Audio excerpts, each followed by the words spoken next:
Have you ever felt like you're living in two different worlds at the exact same time? Well, in this explainer, we're going to dive deep into the poem Amanda and explore that very feeling. We're going to deconstruct the quiet battle that's happening inside a young girl's head, this constant tug of war between her parents' rules and the wild, boundless freedom of her own imagination. Okay, let's just jump right in. The poem doesn't ease us into Amanda's world at all. Nope, it just throws us headfirst into it with this really sharp command. There's no hello, no gentle intro, just bam, an immediate correction. This one line, it sets such a powerful tone for everything that follows. So, this is basically what Amanda's reality sounds like. It's just this relentless, nonstop stream of instructions. It's a constant voice trying to shape her, to mold her into somebody else's idea of what's perfect. Now look, these aren't just gentle suggestions, The source material makes it pretty clear this is all part of her training for society. And you gotta notice that exclamation point after her name. It's not just there for emphasis. It's a signal, right? It signals the parents' irritation, their frustration. This is not a conversation. It's a lecture on how to be presentable. It's a question we've all asked ourselves, isn't it? When all that pressure just feels like it's too much, we all need some kind of escape. And Amanda's answer? It isn't to argue or to push back. Instead, she just retreats into a secret inner world that she builds entirely from her own imagination. And this is where we get to see the other side of Amanda's experience, the much more vibrant side. This is the part of the story that happens completely inside her mind, and it's a direct, really beautiful response to all the nagging she has to deal with. And here it is, her first escape. While her parents going on about her posture, Amanda is somewhere else entirely. She's picturing herself as a mermaid, just drifting in this calm green sea. A mermaid is such a powerful symbol of freedom for a kid. But here's the most important detail. She is the sole inhabitant. Her peace, her bliss, it comes from being totally alone. So this is absolutely crucial to understand. This isn't just some simple daydream. The source material actually calls this an escape point. It's not a luxury for her. It's a necessary mental sanctuary that she has to create to find the peace and freedom that her real life just isn't giving her. All right, so back in the real world, the commands, they don't just stop with her posture.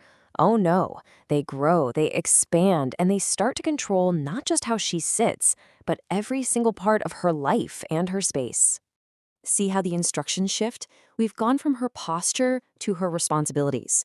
Homework, a tidy room, clean shoes. You can just feel how every little part of her life is being micromanaged. And this constant questioning, it's just slowly chipping away at her freedom and honestly, at her childhood. Her next escape is, well, on the surface, it sounds incredibly sad. She imagines being an orphan. But this isn't about being lonely.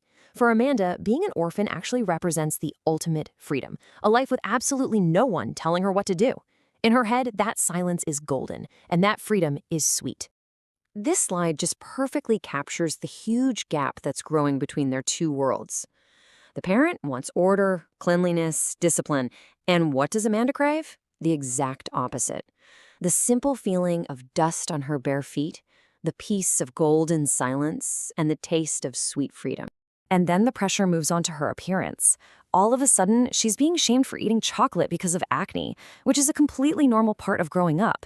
The goalposts have totally moved. It's not just about being well-behaved anymore. Now it's about being physically flawless, too. All this constant pressure, it leads her to what might be her most revealing fantasy yet. Because at this point, she doesn't just want freedom anymore. She wants complete and total isolation.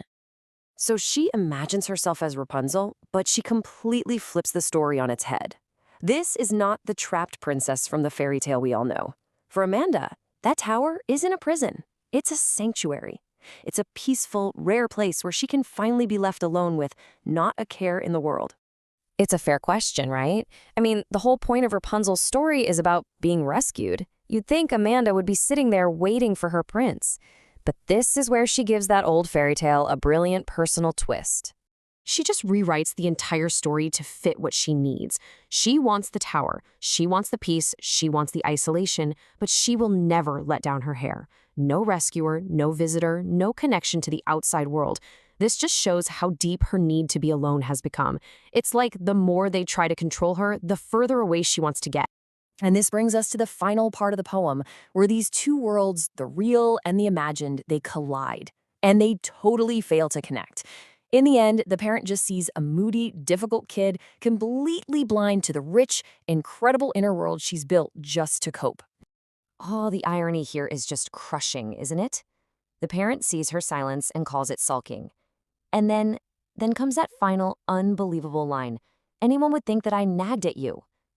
They are so worried about how they look to other people that they're completely oblivious to the fact that their nagging is the entire reason for the problem in the first place. So at the end of the day, they are living in two completely different realities. The parent is obsessed with appearances, totally convinced Amanda is just being moody. But Amanda is not even there anymore. She's off being a mermaid, or an orphan, or Rapunzel in her tower. They think she's sulking, but the real truth is she's simply stopped listening. And this leaves us with the central question of the poem. And it's one that applies to all of us, far beyond this one story. It's such a powerful reminder of the invisible worlds children create to protect themselves.